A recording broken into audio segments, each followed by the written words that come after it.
Ever wondered why your handmade dress seems to twist out of shape?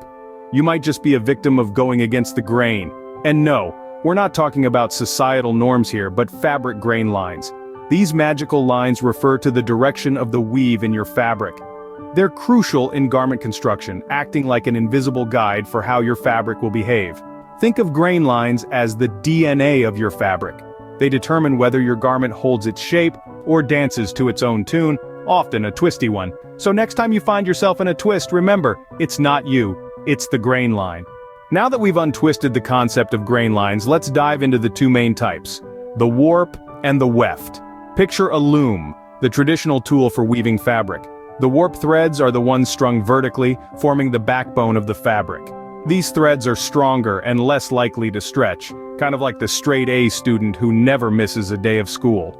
Moving on to the weft threads, these are the ones that go from left to right, dancing back and forth across the warp. They're a bit like the class clown, bringing personality and dimension to the fabric. But don't be fooled, they play a crucial role in the fabric's structure too. Now let's talk about garment design. It's a bit like planning a city. You wouldn't put a playground on a busy street, right? In the same way, garment designers strategically align the warp threads with areas that need to hold their shape. Think about the front plackets on a shirt or the waistband on a pair of pants. They need to withstand tension and keep their form, so aligning them with the warp threads is a smart move. But what happens when the warp and weft threads meet? Well, it's not a wild party, but it does create some interesting effects.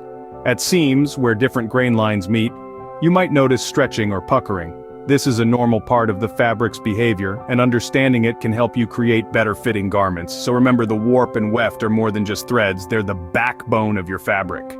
Ever notice that tightly woven edge on your fabric? That's not just for show, it's the selvage, the fabric's own inbuilt GPS. Now let's talk about the straight grain. This is the line that runs up the center, front, and back of your garments.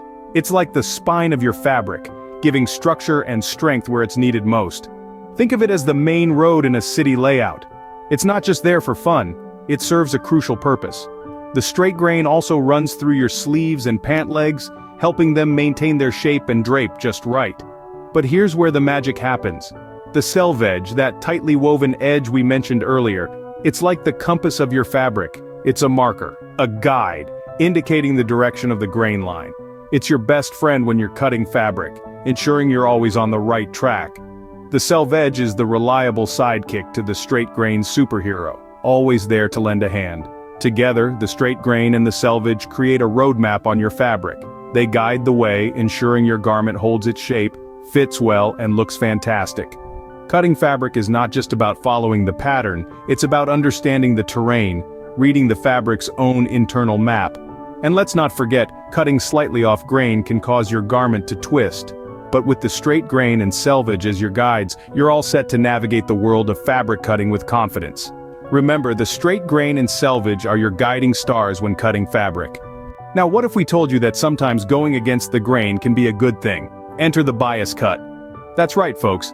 The world of sewing isn't all about following rules, sometimes it's about bending them a bit, and that's what the bias cut is all about. Imagine the fabric as a grid with the warp and weft threads. Now, instead of cutting along these straight lines, you decide to cut diagonally. That's a bias cut. This rebellious little technique creates flexibility and allows for better molding to the body. It's like the fabric suddenly learns yoga and becomes more stretchable and adaptable. It's great for garments that need to drape well. But, as in any great story, with power comes responsibility. Different grain lines meeting at seams can cause stretching and puckering. It's a bit like having two people who speak different languages trying to have a conversation. Things can get a bit twisted and wrinkled. But don't let that deter you. With a bit of practice, you'll be able to handle these fabric dialogues like a pro.